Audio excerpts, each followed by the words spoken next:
The aim of persuasive writing is to convince a reader to believe in an idea or to do a certain action. Many pieces of non-fiction writing include persuasive writing, such as critiques, reviews, ads, or letters.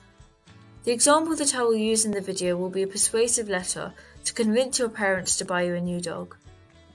The video will also cover the techniques and literary devices used.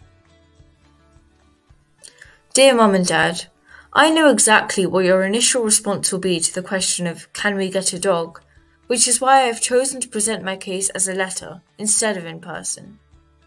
Your worries about adding a furry, hyperactive, not yet potty-trained member to our family are perfectly valid. However, I promise that if we do get a dog, I will be fully ready to shoulder most of the responsibility, and you can trust me to do this. Firstly, both of you have said multiple times that I have grown in maturity over the past year. And you are right. Whether it be in cooking, gardening, or cleaning, you simply cannot deny that I have proved that you can rely on me. Not only have I significantly boosted my grades since the last term, but as you very well know, I've taken it upon myself to vacuum on Saturday, and am currently earning £7 an hour doing Mrs. Murphy's garden on Sunday. This then leads me to the issue of money, which I know is a major factor in your hesitance. Lately, you may have noticed that I have not splurged on cinema trips, sweets, or clothes for months. For an avid fashionista and movie buff like me, this is no small feat. Now you know why I chose to put myself through this ordeal, in order to save up. According to Google, I have just about enough in my stash to just about cover the costs of getting a dog.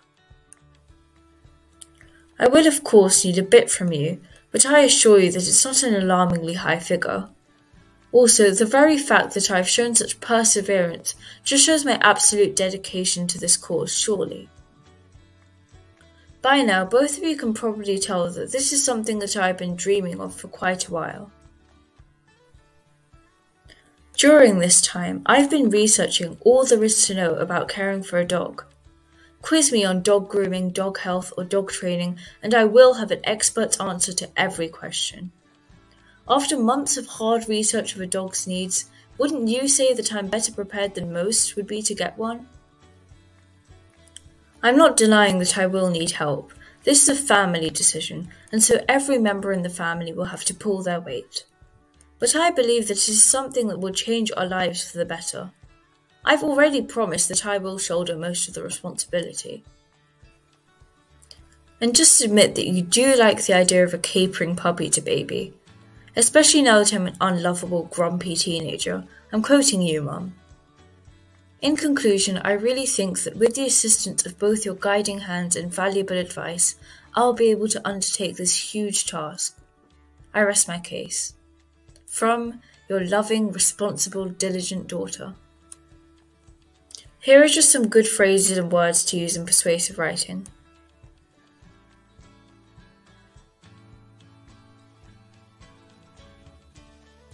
Techniques that are often used in a persuasive piece of writing are careful word choices, subtle flattery, cohesive arguments, and rhetorical questions.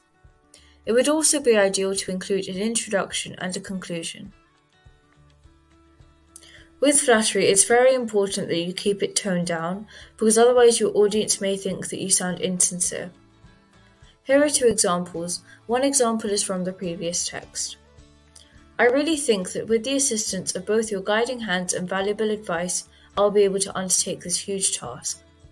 This is a good use of flattery because it's subtle, especially compared to the second example, which as you know is quite over the top. The next technique is cohesive arguments. This basically means that you should allow your arguments to link in together. For example, if you're talking about one point, you should first elaborate on that point a bit, and then when you have to move on, try to gently link it to another point so your writing has flow.